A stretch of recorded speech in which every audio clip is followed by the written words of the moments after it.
Boa tarde a todos e a todas. Hoje nós temos a nossa irmã Sonali. Desligado. É o teu.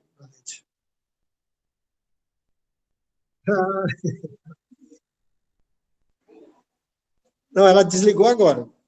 Vamos lá. Então, vamos começar. A Lete atrapalhou. Boa tarde a todos. É com muita alegria, né, que a gente recebe nesta tarde de hoje a nossa irmã Sonali. E temos uns avisos a acrescentar na data de hoje. Nós vamos abrir, a partir de hoje, uma campanha para o Dia das Crianças. Será realizada no dia 12 de outubro. Né? E de já, essa campanha fica aberta, ela vai ser divulgada na rede do Felinto, onde nós teremos, como o ano passado, uma festinha para alegrar as crianças. E assim nós já pedimos os presentes para as crianças. A gente vai colocar uma lista de crianças e, usando a mesma metodologia, vamos adotar as crianças. A gente coloca o nome da criança que será ali representada pelos nossos trabalhadores. Então, de já fica aberto a campanha do Dia das Crianças. Devo lembrar também dos nossos trabalhos que se realiza às quinta-feira, o atendimento presencial, atendimento fraterno, e esse trabalho ele começa às 3 horas da tarde, de 3 às 4. Convidamos a todos que puderem, assim, divulgar e comparecer para fazer parte das nossas atividades presencial.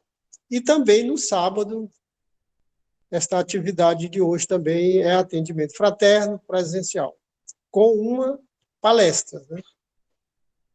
Temos também, dos trabalhos presencial, a nossa doutrinária, que é às quinta-feira, às 19 horas.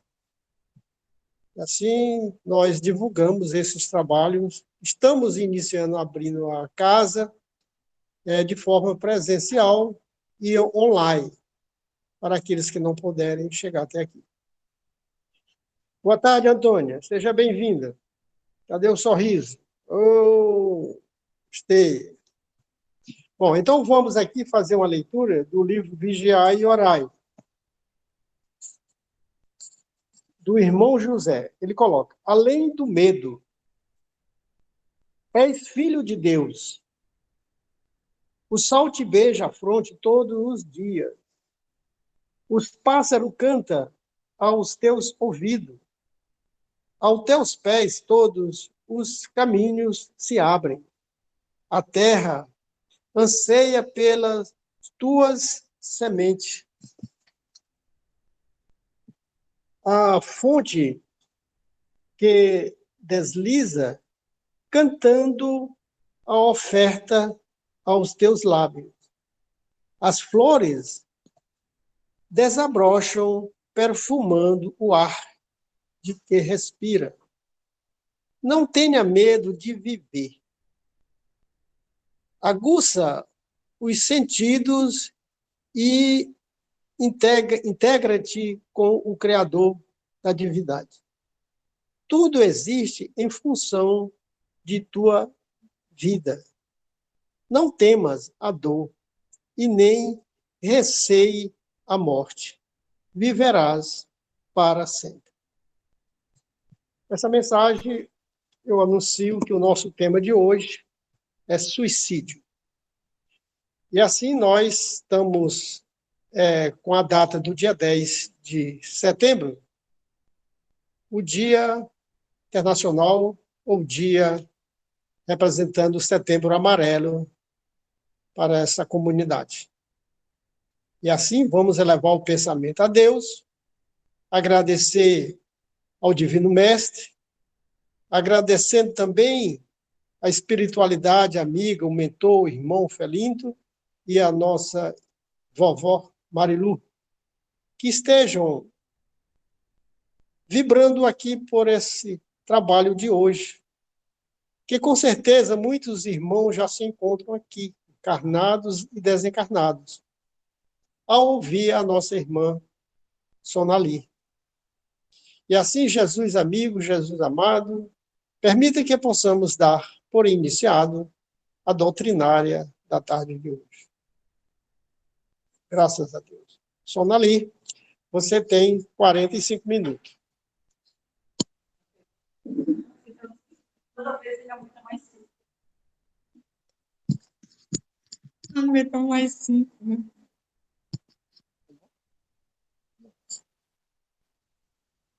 Então, boa tarde a todos. Bem-vindo a essa seara de aprendizado, essa casa maravilhosa, com todos os nossos irmãos aqui presentes e os online.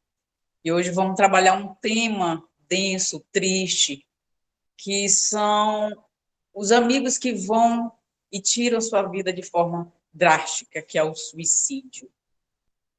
O que leva a uma pessoa a cometer um ato tão sinistro, né? O que poderia fazer, o que nós poderíamos fazer para evitar esse ato de tirar dar termo à sua própria vida? É um dos maiores crimes contra a lei divina, suicídio. Mas para chegar a esse ato sinistro, é preciso uma construção. Digo construção porque nós, não digo, me coloco como ser humano e dizer assim, hoje eu acordei, vou cometer esse ato sinistro de me suicidar. Não, não é assim que acontece. O suicídio, ele passa por um processo de construção. Então, como é esse processo de construção que a gente vai percebendo a cometer esse ato? Vamos, por exemplo, dentro da sua própria família, quando um pai e uma mãe, né, despercebido, não vai percebendo alguns sinais. Esses sinais são emitidos por aquela pessoa, que pode ser um filho, que pode ser um irmão, algum membro da família que vai entrando, que vai deixando, que vai se incorporando com essas energias que absorve através do suicídio. Então, esse processo de construção se dá através de energias. Então, a gente tem que orar e vigiar. Bom, nós somos amparados tanto por anjos protetores e, ao mesmo tempo, quando a gente não vigia, nós somos obsediados. Então, esse orar e vigiar é no sentido de que, quando os obsessores, quando nós não vigiamos, damos campo, uma ação no campo mental, para que esses obsessores dê uma ação, isso assim, abre uma porta para que ele possa lhe induzir a cometer esse ato. Então, esses sinais vão aumentando. O exemplo que eu disse dentro de casa é quando uma mãe desapercebida, ou quando um pai desapercebido, ao adentrar o quarto do seu filho e percebe já algum vício. Quando eu disse construção, o processo de construção, a gente vai construir um meio de suicidar-se lá na frente. E esse processo ele pode iniciar-se através de por exemplo, uma comida, um vício, uma coisa, uma guloseima, para saciar uma ansiedade. É o primeiro passo. E aí, quando aquilo já sacia e vê que não faz mais sentido, ele já procura uma outra forma de saciar aquela vontade. Então, ele vai para um vício. E uma mãe ou um pai, quando se depara que observa um vício de um filho, ali já é um sinal. Não é bom. Ele já deu um sinal, que ele já está caminhando por um caminho que lhe vai trazer o suicídio. Né? Então, passa-se e os sinais vão aumentando, e passa despercebido quando chega aquele momento em que aquele membro da família diz para o pai, ou para a mãe, ou para alguém da família, eu não estou me sentindo bem. Quando um ente diz, eu não estou me sentindo bem, é porque ele já foi dominado no campo mental com essas energias dos obsessores. Mas nem todo mundo da família está apto a observar e perceber aqueles sinais. Que aquilo ali já pode ser um perigo para aquela pessoa, não é? Então, uma mãe observa quando um filho está irritado, quando ele está impaciente, quando ele está tendo insônia, são sinais em que no campo mental dele está sofrendo ataque. Então, o suicídio é um ato de ingratidão para com Deus. Quando a gente diz que o suicídio é um ato de ingratidão para com Deus, a gente tem que observar e ter uma reflexão de que Deus, a gente não pode colocar Deus como pessoa. Se a gente é ingrato com a lei divina, a gente tem que observar que Deus não erra. A gente tem, se nós somos a semelhança, como diz assim, se somos feitos à imagem e semelhança, não como corpo e carne, e a gente não pode colocar Deus com uma visão materialista, e sim ampliar nossa consciência, colocando os atributos que a divindade, como Deus e onipresente, onisciente, justo, bom para com todos. Então, se a divindade nos criou simples e ignorantes, e no momento de colocarmos como ingratos a sua lei divina, é porque não vemos a grandiosidade que é Deus.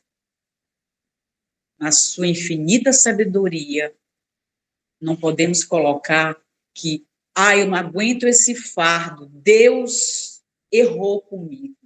Não, ele conhece cada um de nós. E ele coloca a gente na família certa, no lugar certo e com o fardo que você tem que carregar. Cabe a cada um de nós, somos nós os responsáveis pelos nossos atos para com o mesmo e para com o próximo. Então, o suicídio é uma ação pelo qual alguém põe intencionalmente a própria vida. Do ponto de vista da doutrina espírita, o suicídio é um crime. Então, importa numa transgressão à lei suprema. É sempre falta a resignação, a submissão da vontade do Criador. E antes da gente adentrar sobre as causas e consequências do suicídio, a gente vai ver bem aqui uma explanação estatística da Organização Mundial de Saúde. Segundo a OMS, suicídio é um ato deliberativo, intencional, de causar a morte a si mesmo. Segundo os dados de 2000, a cada 40 segundos, um suicídio no mundo. Isso em 2000. Para cada suicídio, em média, ocorreu um suicídio, teve uns 20 tentativas para ter um suicídio. É um dado alarmante, né? Muito grande, e isso já em 2000. O suicídio ele atinge a todas as faixas etárias e encontra-se em muitos países entre as 3 principais causas de morte entre indivíduos de 15 a 44 anos, sendo a segunda principal causa de morte entre indivíduos de 10 a 24. Isso quer dizer, o índice ele vem aumentando entre jovens e idosos.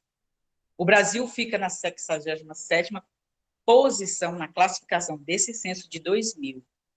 Já na estimativa do Brasil, no CVV, de 2013, estava em cerca de 25 suicídios por dia. E a estatística de 2017 do CVV já estava para 32 suicídios diários em média. Isso quer dizer, uma morte a cada 45 minutos. É muito trágico. Entre 2010 e 2019, ocorreram no Brasil 112.230 mortes, 43% do número anual no Brasil. E isso continua aumentando, sendo uma das principais mortes no mundo. Segundo a Organização Mundial de Saúde de 2021, 17/6/2021, em Genebra, isso quer dizer, o aumento do suicídio foi maior ainda. Isso chegou em 2000, a 700 mil pessoas morreram no mundo por suicídio. É um dado alarmante. Tão alarmante que chega uma em cada 100 mortes, o que levou a produzir novas orientações para ajudar os países a melhorarem, né, a prevenção do suicídio e o atendimento às pessoas a esse estágio tão alarmante. E a gente vai vendo a proporção que o estrago que o suicídio causa à família e causa à sociedade. É muito drástico. E o suicídio nas obras básicas da doutrina espírita, aonde a gente vai estudar no Livro dos Espíritos, no Evangelho e no Céu e Inferno. No Livro dos Espíritos, a gente estuda nas questões 943 a 957, que ali Allan Kardec discute as causas e consequências desse ato sinistro. No Evangelho segundo o Espiritismo, nós temos no capítulo 5, né, que analisa o suicídio juntamente com a loucura. E no Céu e Inferno, no capítulo 5, segunda parte, há relatos de vários suicídios sobre o estado infeliz que eles vivem na erraticidade, no vale dos suicídios. Mas não devemos esquecer que dentro desse tema e dentro da doutrina espírita teve um tratado dito por André Luiz e psicografado pela grande médium, uma das grandes médiums no Brasil, que foi Ivone do Amaral Pereira, que é o livro Memórias de um Suicida. Ali é um tratado que foi dos 50 anos e dos próximos 50 anos de estudo dentro desse tema. E é um livro que vai trabalhar os suicidas, o Vale dos Suicidas, as tormentas em que ele vive dentro dessa região. E para a gente não esquecer a história dessa grande médium, com base nesse livro, vou fazer um pequeno relato aqui da história dela. Ela nasceu na cidade Rio das Flores, no estado do Rio de Janeiro. Faleceu em 1984, aos 84 anos, e nasceu em 1900. Ela foi uma das médiuns mais respeitadas do Brasil. E relata em sua autobiografia que a sua infância foi muito triste. Pois ela recordava de uma vida do século XIX, muito presente. Ela via aquela vida. E aquilo ali causava uma tormenta muito grande. E essas recordações faziam com que a menina se sentisse uma estranha na família em que ela foi colocada no Brasil. A família dela, do século XIX, continua só romagem, mas ela foi colocada para viver uma experiência no Brasil.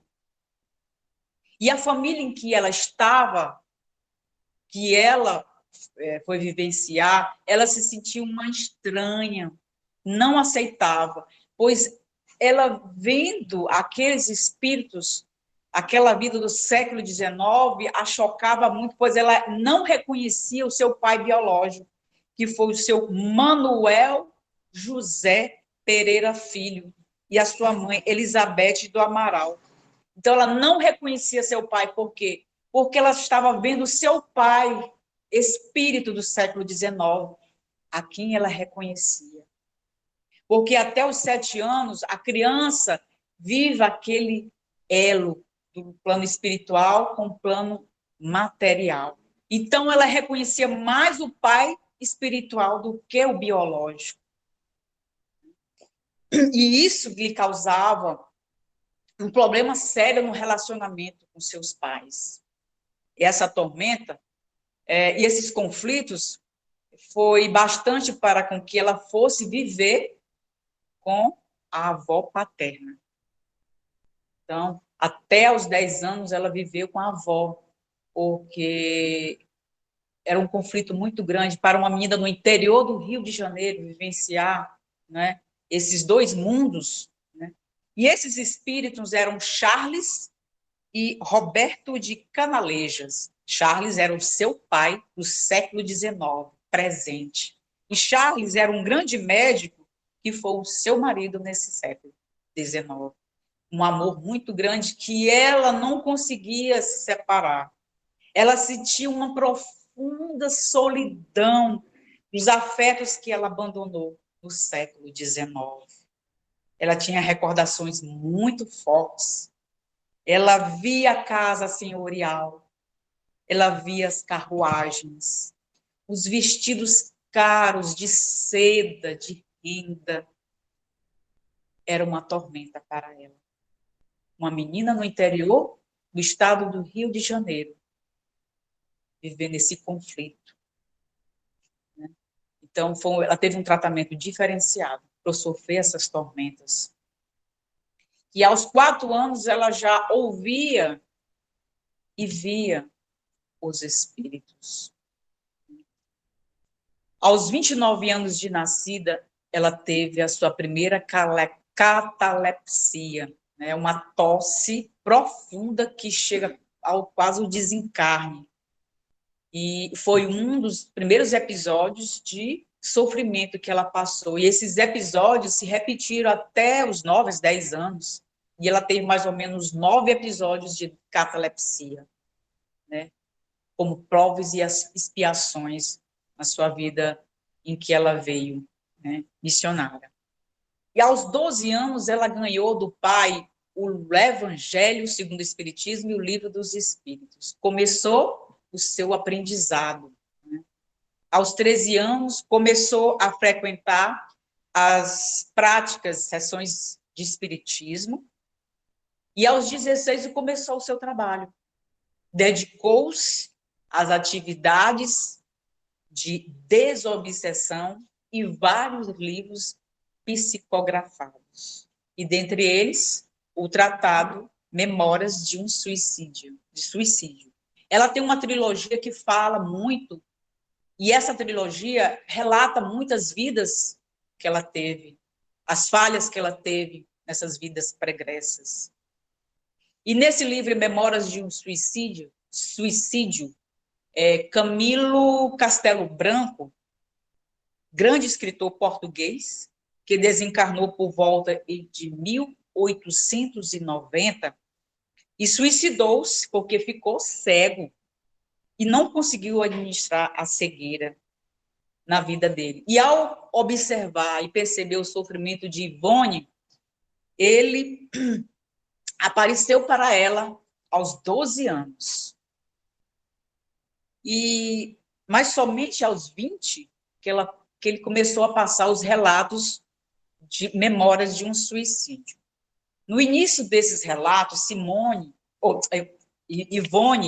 ela se sentia estranha, no sentido assim, que ela não tinha muito conhecimento da doutrina espírita, ela estava ainda iniciando. E ela não entendia muito aqueles relatos, ela achava estranho, e foi preciso que Leon Denis, em 1947, viesse a dar um feito doutrinário para essa obra. Isso, para que ela pudesse aprofundar, se aperfeiçoar mais com aqueles relatos de Camilo. E esse livro foi lançado em 1956 na Federação Espírita. Essa obra ela trouxe um grande aprendizado para Ivone, pois ela vinha de vidas pregressas através do suicídio. E esses suicídios sucessivos fez com que a médium desenvolvesse um grande trabalho nessa vivência que ela teve aqui no Brasil. Ela foi uma grande médium que ajudou, né, através da sua mediunidade, e alavancou a sua evolução espiritual. E, ao partir, ela continua seu trabalho com os suicidas. Uma grande médium brasileira que nos trouxe um grande aprendizado com esse tema, e trazer um grande alerta, né, que é o suicídio. Na questão 944 do Livro dos Espíritos, ele pergunta: temos o direito de dispor da nossa vida? Eu pergunto a vocês, nós temos o direito de dispor da nossa vida? Não. Só a Deus consiste esse direito. Nós não temos o direito, porque Ele nos deu o direito de estarmos aqui, a oportunidade divina de repararmos, de reencarnarmos. E quem somos nós para tirar a nossa vida e infligir a lei divina? Nós não temos esse direito. Então, nós vamos agora entender um pouco o que leva, algumas razões, a gente cometer esse suicídio.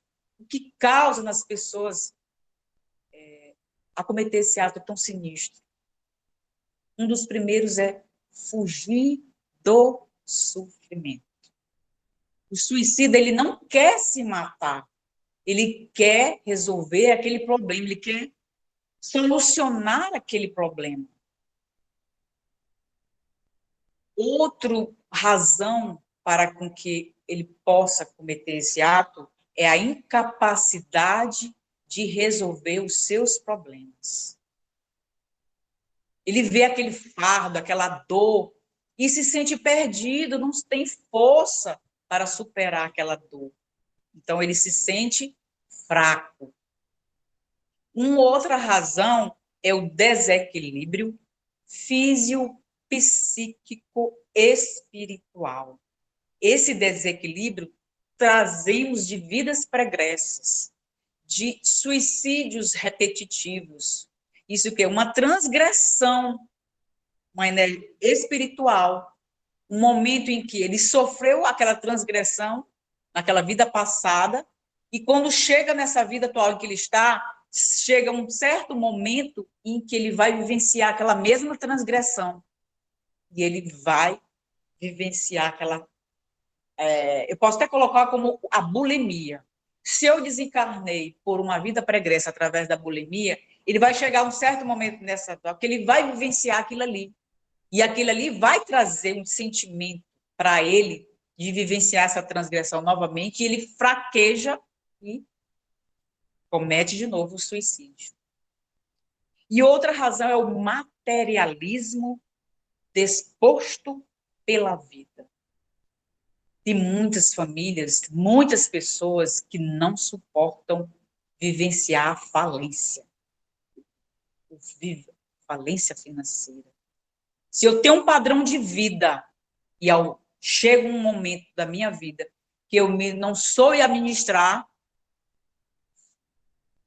e aquilo ali, para um pai de família, para uma mãe de família, a sustentar aquele lá e ver que eu não tenho mais como sustentar, perdi tudo, ele entra em desespero porque não tem mais o equilíbrio e comete um ato de suicídio. Ele entra, como diz assim, em fraqueza total.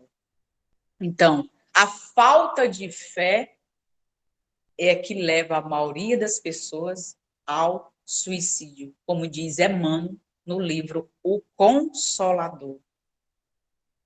Nossa fé ainda é pouca para as tormentas, para as tribulações em que nós vivemos aqui nesta terra, quando estamos reencarnados, né?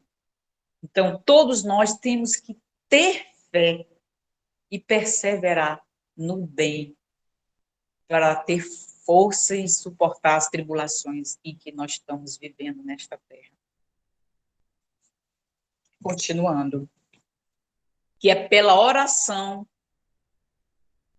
que Deus nos dá, que o Mestre Jesus nos dá, que nós adquirimos essa força para suportar as tribulações, resistir ao mal decorrente das ações próprias.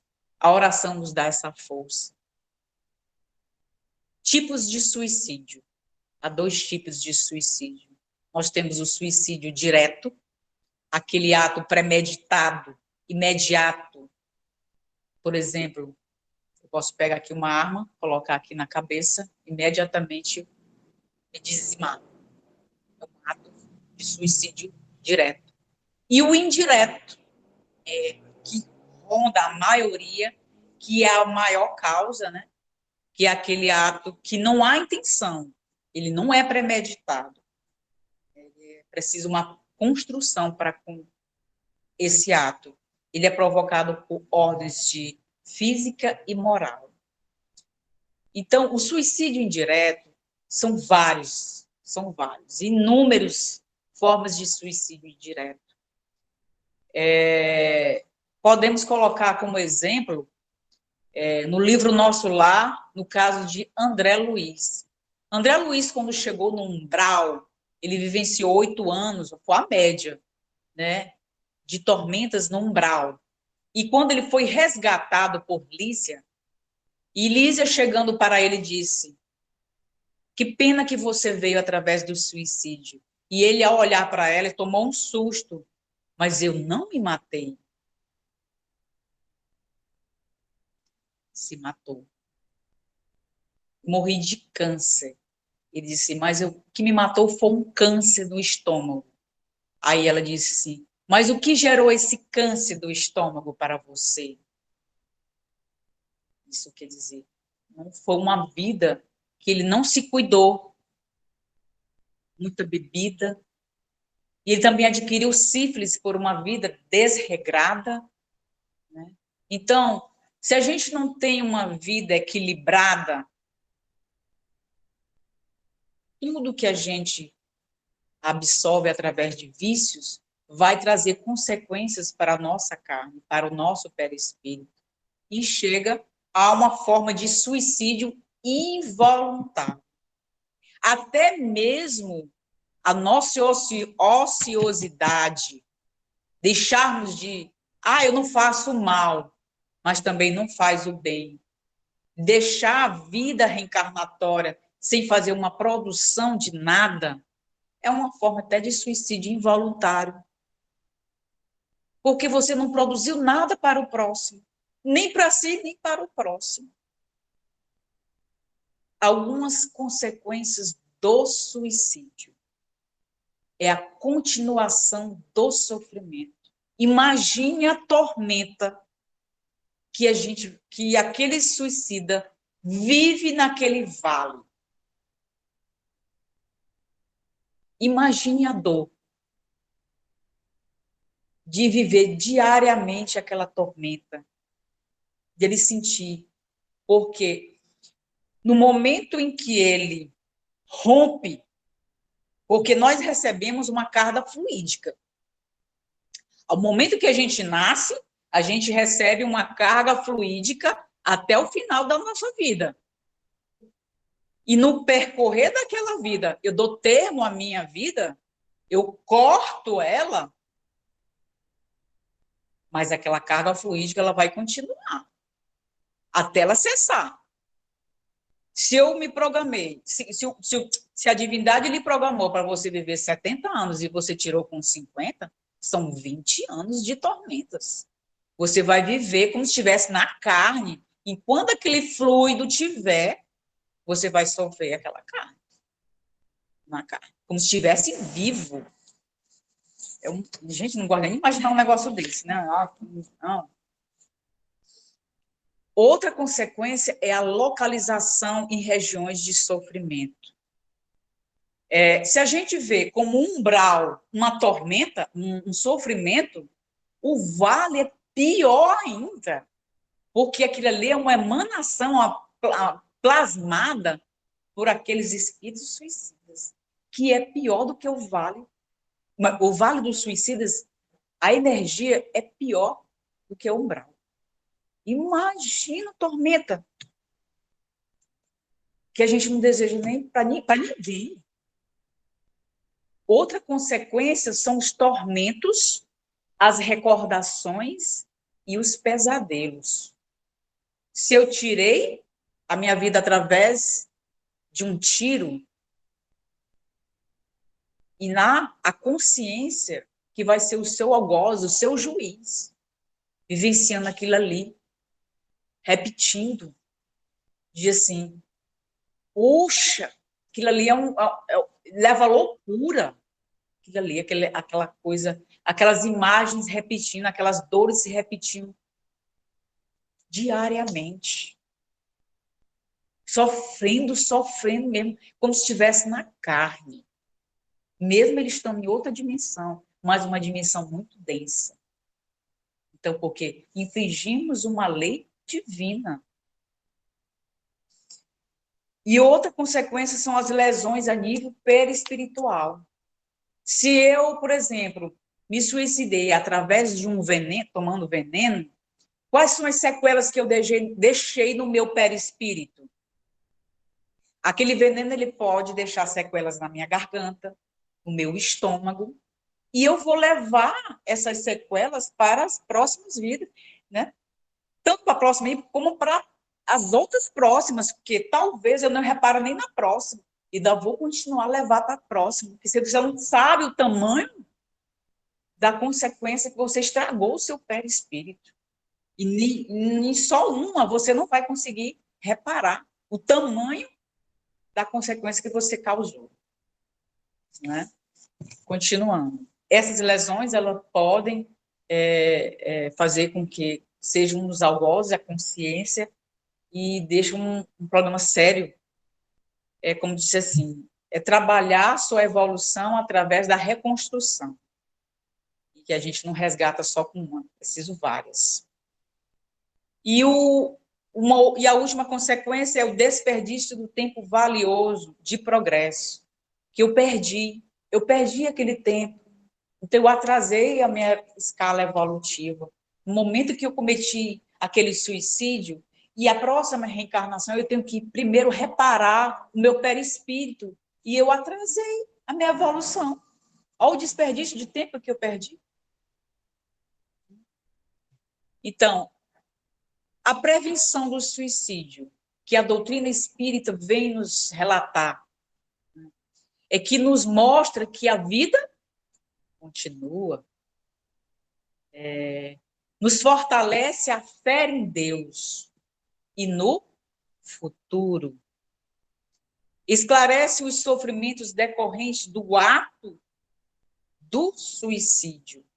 Porque se eu estou sofrendo aquela situação, vamos supor, eu sou Nali Cristina, hoje, se eu estou sofrendo uma tormenta, um sofrimento, porque na vida passada eu causei o suicídio, eu tenho que entender que eu cometi um ato e eu tenho que reparar.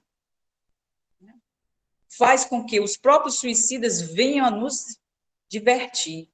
Através da doutrina espírita, que a gente vê nessas obras psicografadas, e ao ouvirmos e ler, através das sessões mediúnicas, através das obras, esses espíritos sofredores vêm nos relatar, não faça esse ato. Você não sabe o quanto você vai atrasar, o quanto você vai sofrer ao perder a sua vida.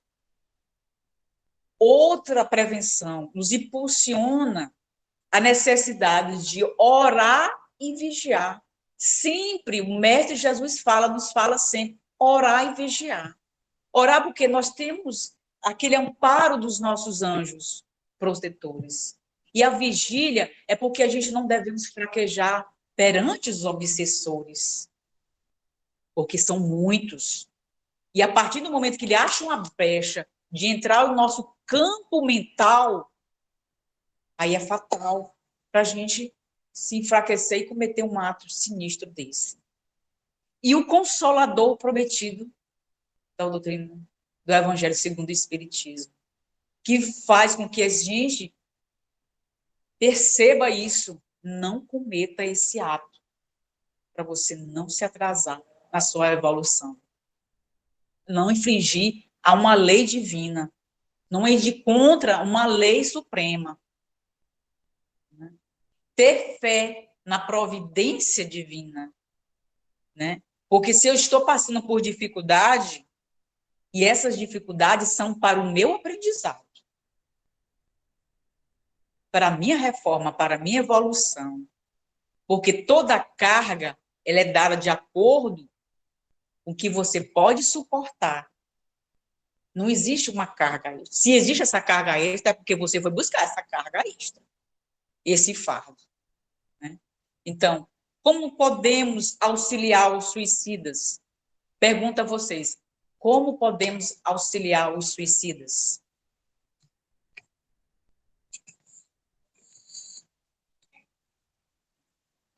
Orando por eles, emanando muita luz, porque eles estão numa tormenta muito grande. E, neste momento...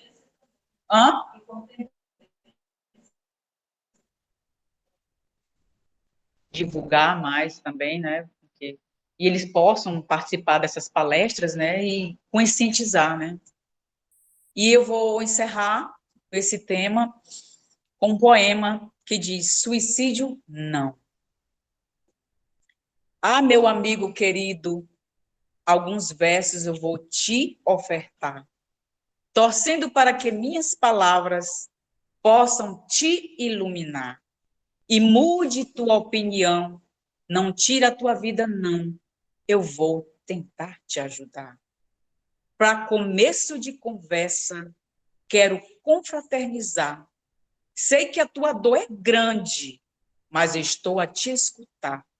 Aqui tens um ombro amigo, então escuta que eu digo que tudo irá melhorar.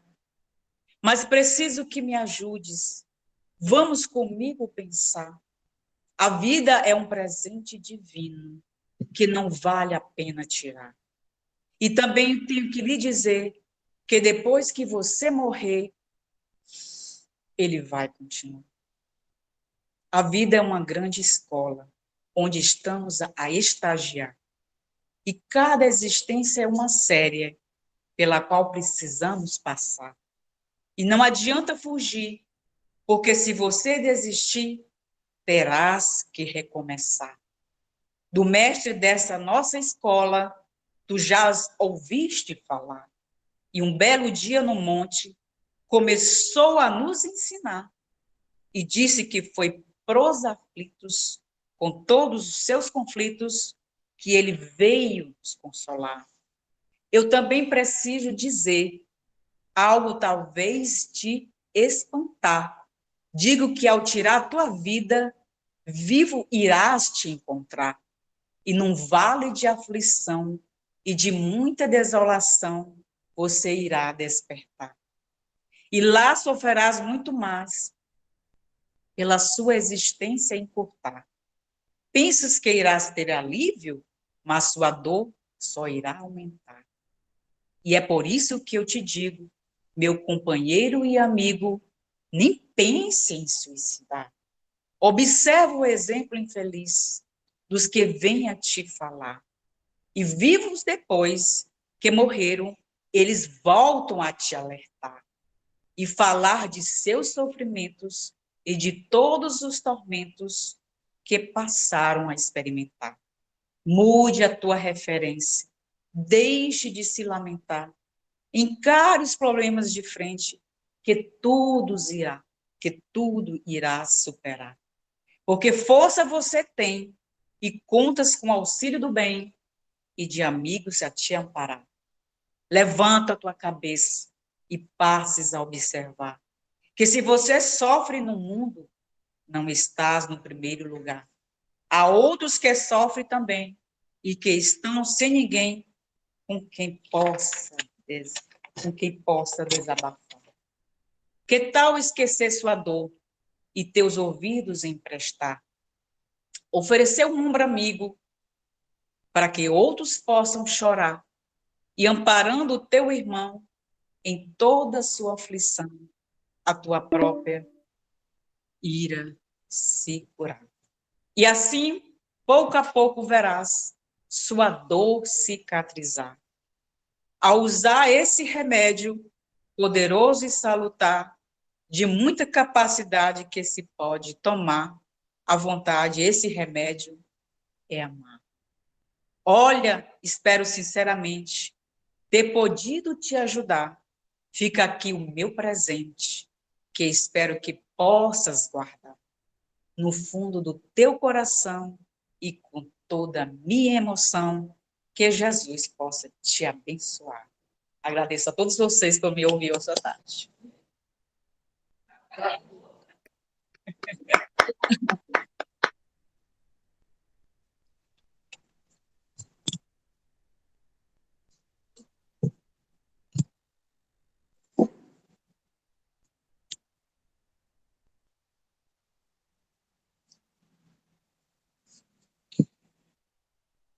Parabéns.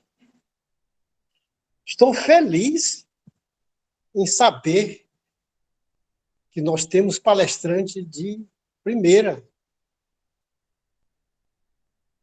Não quero elevar teu ego,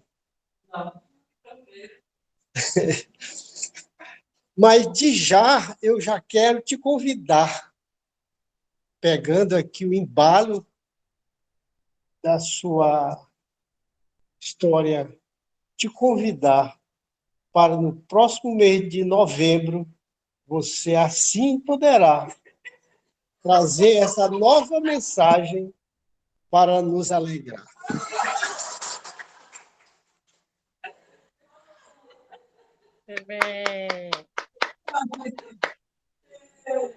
Porque hoje é 10 de setembro, está exatamente falando sobre Setembro Amarelo. Mas em novembro é o dia do finado, né? Comemora o finado, e eu já te convido para que você possa repetir esta sua palestra. Grave lá, viu?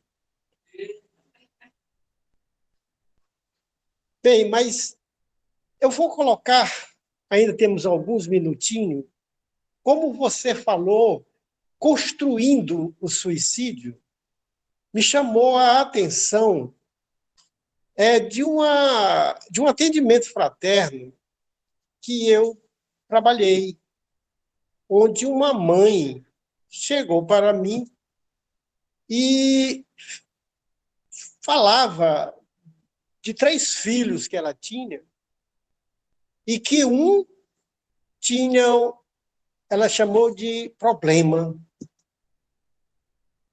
E que o pai só via comentando: se um dia eu descobrir que tenho algum filho com tendência homossexual, eu colocarei para fora de casa.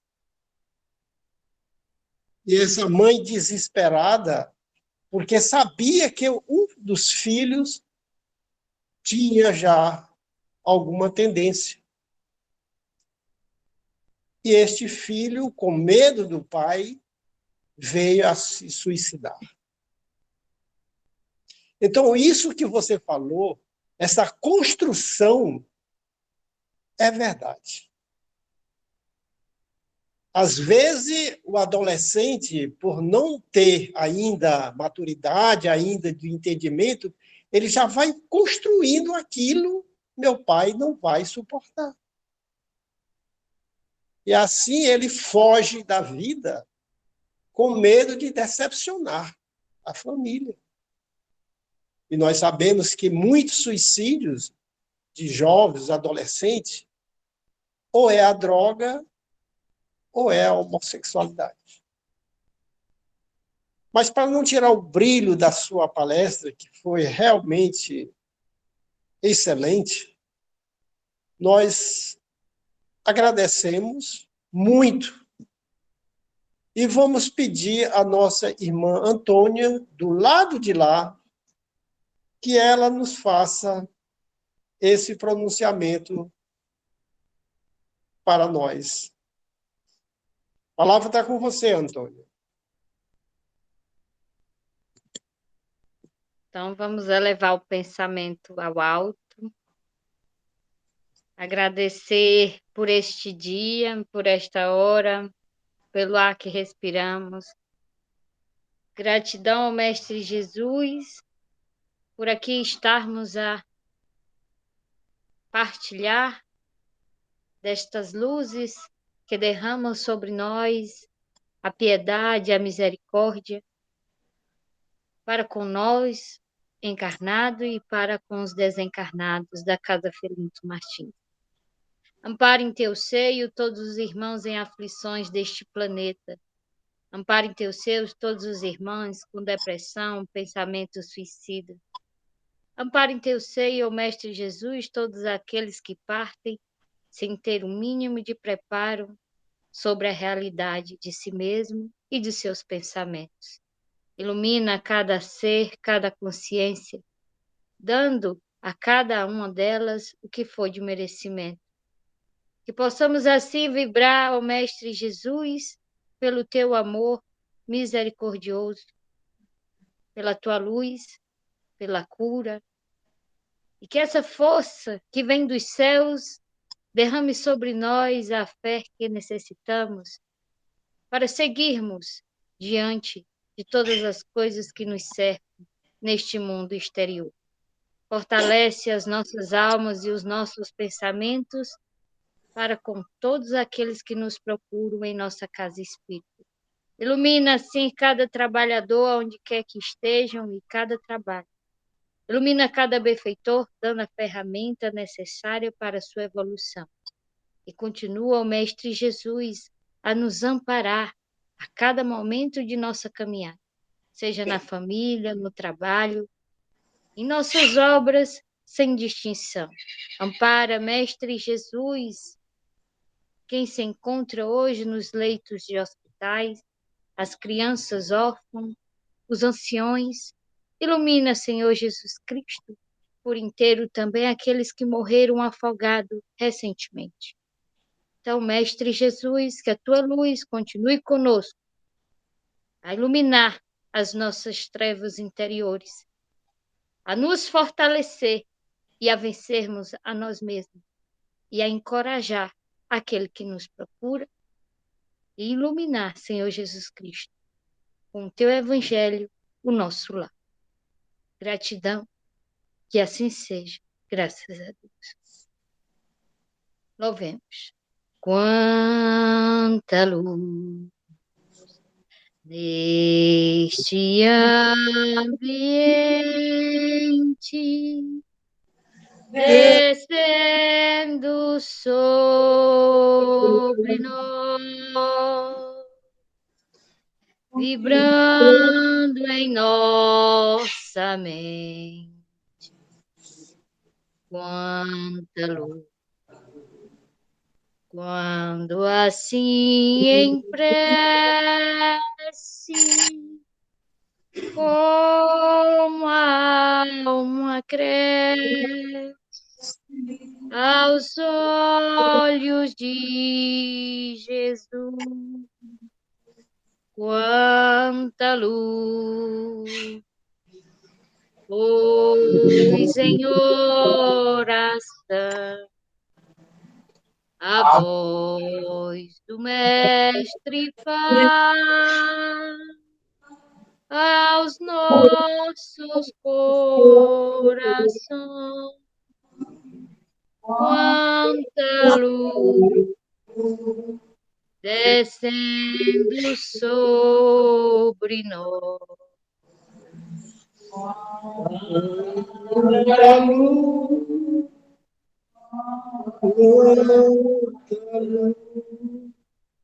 Louvado seja o nosso Senhor Jesus Cristo, para sempre.